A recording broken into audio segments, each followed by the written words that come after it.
Morning. I am once again here in my backyard, and I do love the outdoors, but every once in a while the gnats want to have a little feast here. So if you see me swatting them, that's why.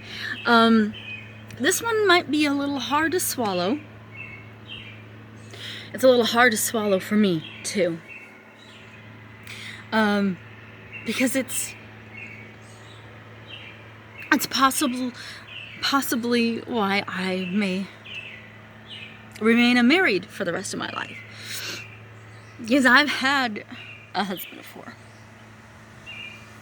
And I don't really have a right to another one.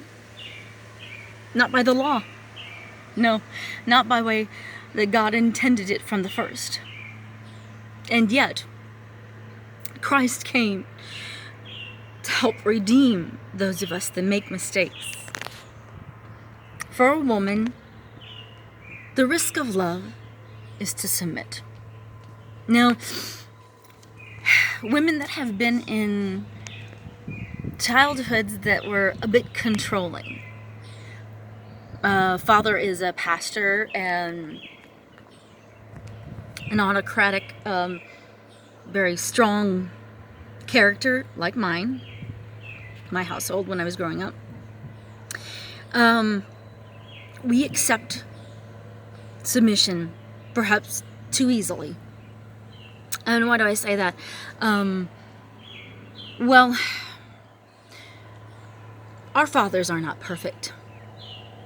No man is perfect. No woman is perfect. But if we have seen that man love us and try to lead us, good and bad in the way he thinks is right. Sometimes he's going to get it wrong. Sometimes he's going to do it on his own recognizance. If he's not being led of the Spirit, if he's not dying daily, that dying daily is so key.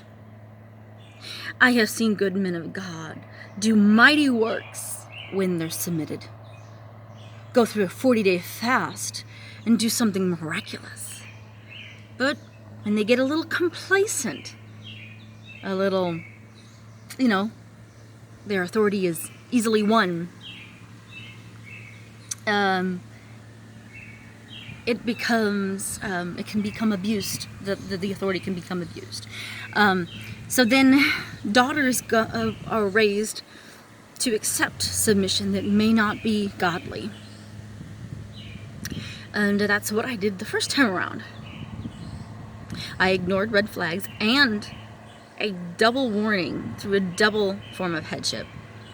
Although faulty, but my father and my pastor sent me a warning from an elder pastor not to marry the man that I married. So that's on me. I took a risk once, but I didn't do it according to God's way. So I'm not necessarily entitled to ever marry again. Christ can redeem that. But I took too much of a risk the first time around for the idol worship of love and a man. Now the reverse can be true too. Because women, the risk is to submit and get it wrong, like happened with me. With a man though, the risk is different. Hebrews 12:2 says, looking unto Jesus, the author and finisher of our faith, who for the joy set before him endured the cross, despising the shame, and is set down at the right hand of the throne of God, which means he has authority, that right hand. But he had to endure the cross, and he had to despise the shame of enduring the cross just to get his wife, the church, and have that authority. He had to do that before the church was established. So the challenge is for men to be able to risk ahead of time, ahead of having a wife. The risk of a wife is to submit when she's found the husband. But she has to know he's a godly husband to take that risk. And in this particular case, the Spirit is going to choose. If I ever do again, I'm not going to choose by my own understanding, and I'm not going to do it in idol worship. can check back my other videos and you'll understand what I mean by that. But the risk for a man is to be willing to die the death of a bachelor. Christ died the death of a bachelor. There's a worldly song about that, but I do understand the meaning, and I appreciate it. He died out to the one single life he knew, closed down the life he had lived for 33 years. Why? I mean, he painfully sacrificed that life. Why? For his wife. For the joy that was set before him. Now, I'm not saying you got to die for her, because then how can you live with her? You're not Christ necessarily on this earth, and you will be resurrected at one point, but not necessarily here. So what has to die? Is it ego?